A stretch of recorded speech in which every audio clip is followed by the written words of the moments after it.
Bahasan kita kali ini mengenai transportasi pada tumbuhan dengan soal yaitu bagian yang dilalui air tanah secara berturut-turut adalah ada beberapa jaringan yang disebutkan ya sebenarnya di sini hanya dibolak-balik saja ini, yaitu epidermis bulu akar, parenkim, endodermis, dan silem akar.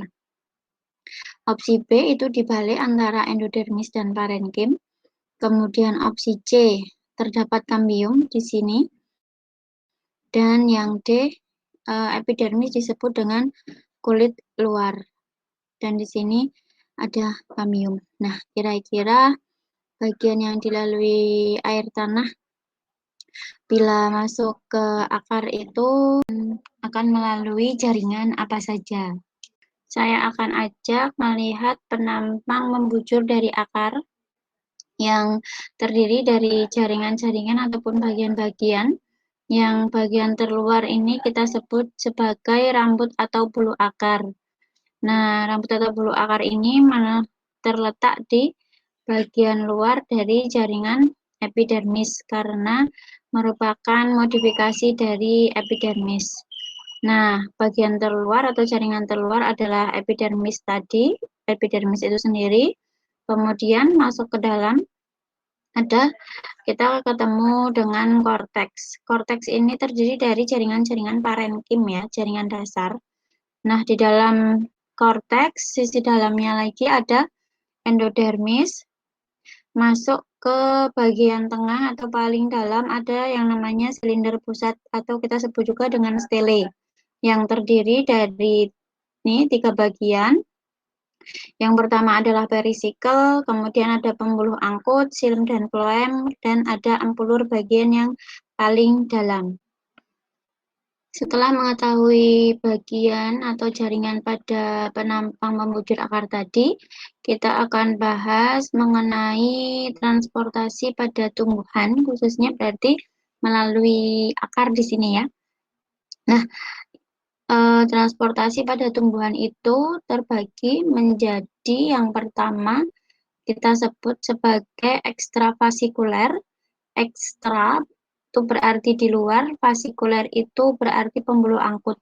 Berarti di sini ekstravasikuler adalah transportasi tumbuhan yang melalui luar pembuluh angkut. Terdiri dari yang pertama simplas. Simplas itu transportasi tumbuhan melalui sitoplasma. Melalui sitoplasma berarti melalui cairan sel yang pengangkutannya dimulai dari bagian sel rambut akar yang akan menuju parenkim korteks, kemudian menuju endodermis, endodermis nanti ke dalam lagi menuju perisikel, dan terakhir menuju pembuluh kayu atau silem. Yang B atau yang kedua dari pengangkutan ekstravasikuler di luar pembuluh angkut yaitu kita sebut sebagai apoplas. Apoplas itu adalah pengangkutan melalui ruang antar sel. Di sini apoplas tidak melalui endodermis ya. Endodermis itu jika dilalui air akan ditransfer secara simplas melalui sel-sel peresap yang ada di dalam endodermis. Karena di dalam endodermis ada pita Kaspari yang tidak bisa dilewati oleh air.